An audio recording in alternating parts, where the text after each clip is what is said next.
ఇప్పుడే జీ5 app download చేయండి. చూడండి మీ ఫేవరెట్ టీవీ షోస్ ఎప్పుడైనా ఎక్కడైనా. రాజు అంటే నాకు చాలా ఇష్టం. రాజు, రూపా విషయంలో ఇంత కేర్ఫుల్గా ఉండే నువ్వు రూపా పెళ్లి విషయంలో ఎందుకు ఇంత కేర్లెస్గా ఉన్నావు?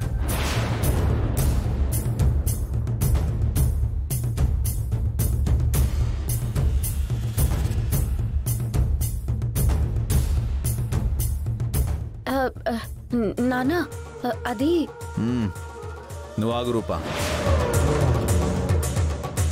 రాజు, రూపాకి ఏ సమస్య వచ్చినా వెంటనే సాల్వ్ చేసా నువ్వు. ఈ విషయం మాత్రం ఎందుకు సాల్వ్ చేయలేకపోతున్నావు?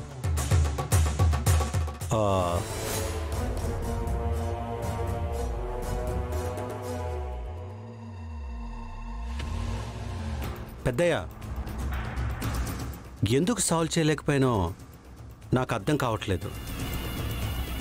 కానీ ఇలా జరగడం ఒక రకంగా మంచిది అనిపిస్తుంది పెద్దయ్య.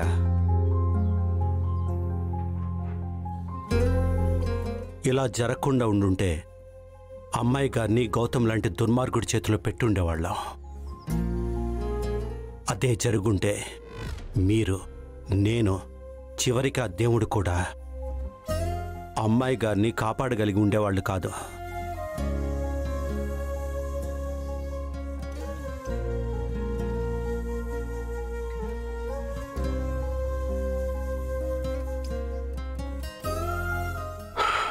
ఆ గౌతమ్తో అమ్మాయి గారిని ఊహించుకుంటుంటేనే నాకు చాలా భయం వేస్తుంది పెద్దయ్య.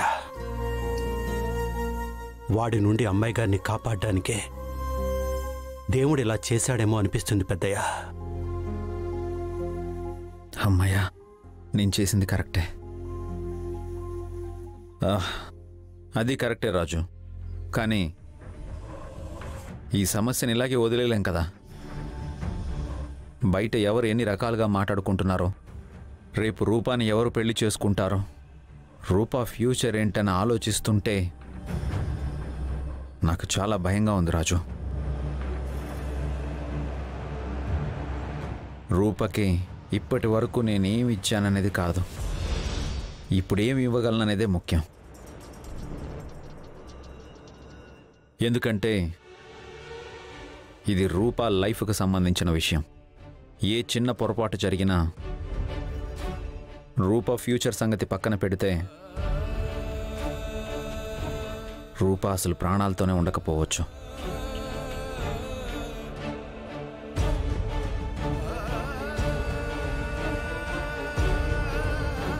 ఏం ఆలోచిస్తున్నావురా? అమ్మాయి గారి ఫ్యూచర్ గురించి ఆలోచిస్తున్నాను పెద్దయ్య. రాజు ఆలోచిస్తున్నాడంటే నా ఫ్యూచర్కి ఏ లోటు ఉండదు నాన్న. రాజు చూసుకుంటాడు. రాజు ఏం చూసుకుంటాడమ్మా? రాజు చూసుకోవడానికి ఇవేం నీకు ఇష్టమైన మట్టి గాజులు కాదు, షాపు నుండి తీసుకురావడానికి. నీకు ఇష్టమైన పింక్ శారీ కాదు, షాపింగ్ మాల్ నుంచి తీసుకురావడానికి. నీకు ఇష్టమైన మల్లెపూలు కాదు, బజార్ నుంచి తీసుకురావడానికి. ఇది నీ 5వ తనానికి సంబంధించిన విషయం. నాన్న, నా వరకు ఏదైనా రాజు తీసుకొస్తాడనే నమ్మకం నాకుంది. బజార్లోంచి మల్లెపూలు ఎంత ప్రేమగా తీసుకొస్తాడో, షాప్లో ఉన్న మట్టి గాజులు ఎంత ప్రేమగా తీసుకొస్తాడో, అంతే ప్రేమగా, అంతే సులువుగా నా 5వ తనాన్ని కూడా రాజు తీసుకొస్తాడు నాన్న. ఆ నమ్మకం నాకుంది.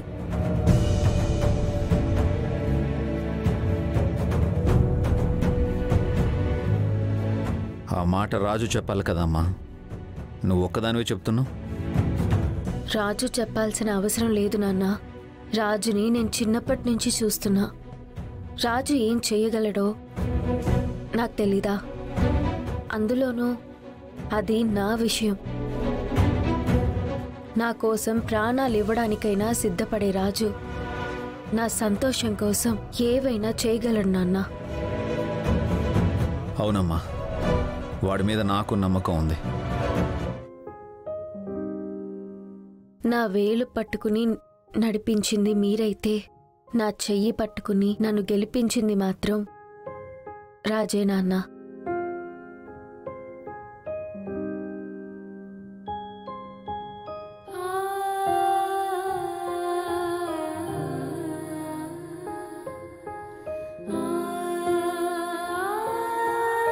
నేను ఇంత పెద్ద కోటలో ఉన్నప్పుడు కూడా నేనెప్పుడు యువరాణిలా ఫీల్ అవ్వలేదు నాన్న. కానీ రాజుతో బస్తీలో ఉన్నప్పుడు మాత్రం మహారాణిలా ఫీల్ అయ్యేదాన్ని.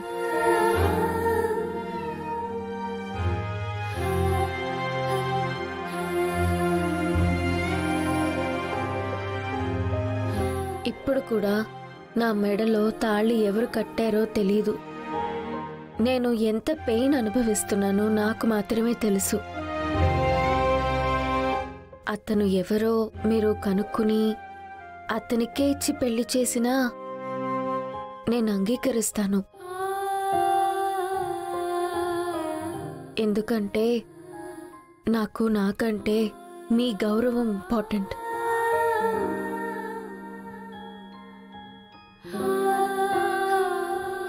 అప్పుడు దీపక్తో పెళ్లికి అందుకే ఒప్పుకున్నాను, గౌతమ్తో పెళ్లికి అందుకే ఒప్పుకున్నాను. ఇప్పుడు ఎవరో తెలియని అనామకుడితో కూడా అందుకే ఒప్పుకుంటున్నాను.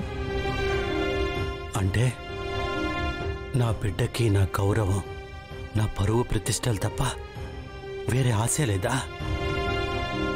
నా బిడ్డ నా గురించి ఇంత ఆలోచిస్తుంటే నేను మాత్రం నా బిడ్డ గురించి ఆలోచించకుండా పరువు ప్రతిష్ట అంటూ బాధ పెట్టానా? రాజుతోనే నా ఆనందం, రాజుతోనే నా జీవితం, రాజునే నా ధైర్యం, రాజునే నా నమ్మకం అంటూ ఇంతలా చెప్తుంది. అసలు రాజుకిచ్చే పెళ్లి చేయాలని ఎందుకు అనిపించలేదు నాకు?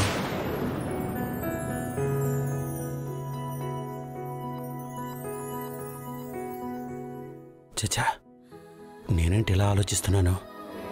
రాజు రూప మంచి స్నేహితులు. ఆ స్నేహభావంతోనే రాజు రూపకి అన్ని విధాలా తోడుంటున్నాడు. వాళ్ళ బంధాన్ని మనం తప్పుగా అనుకోకూడదు. అవును పెద్దయ్య, అమ్మాయి గారి కోసం నేను ఏమైనా చేస్తాను. మీరు కూడా అంతే కదా, అమ్మాయి గారి కోసం ఏమైనా చేస్తారు. రూప కోసం నువ్వు కూడా ఏమైనా చేయగలవు కదరా. నా అవసరం రాలేనంతగా నువ్వు రూపాన్ని చూసుకుంటున్నావు.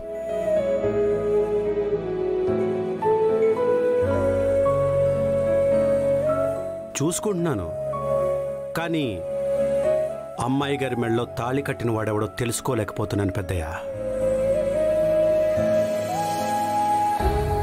అలా అని ఎంత టైం పట్టినా ఇలా ఉండడం కరెక్ట్ కాదు కదా రాజు. రూపాకి పెళ్లి చేయాలి.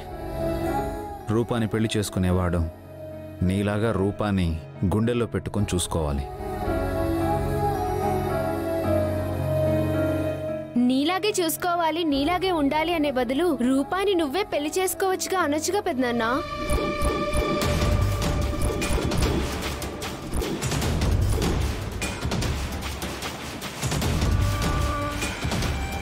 జీ5 యాప్ డౌన్లోడ్ చేసి అన్ని ఎపిసోడ్స్ పూర్తి ఉచితంగా చూడండి.